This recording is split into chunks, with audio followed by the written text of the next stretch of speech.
সবাইকে স্বাগত enjoy with রিনিতে।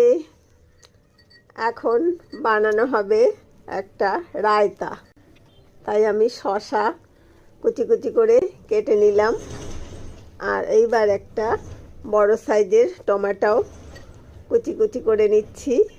আর নেব একটা মাঝারি সাইজের পেঁয়াজ, কারণ এটা একটু বেশি খাবো, বিরিয়ানিটা খুবই অল্প পরিমাণে খাবো।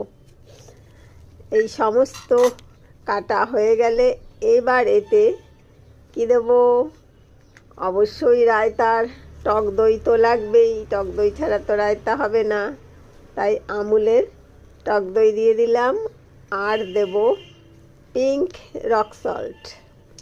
রক সল্টই দিতে হবে এর কোনো মানে নেই, এমনি যেই টেবিল সল্ট সেটাও দিতে পারেন, কোনো অসুবিধা নেই। এইবার হচ্ছে চাট মশলা।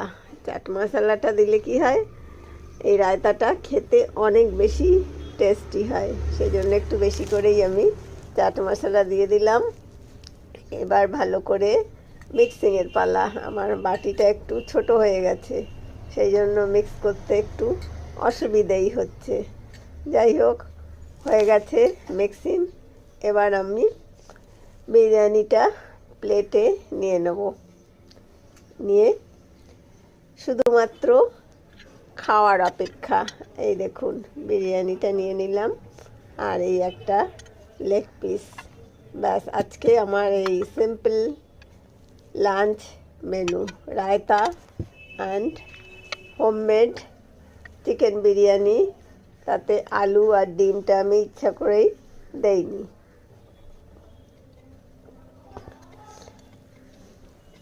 খেতে কিন্তু ভীষণ ভালো হয়েছে, আর রায়তাটা তো এক কথায় অসাধারণ, বিরিয়ানিটাও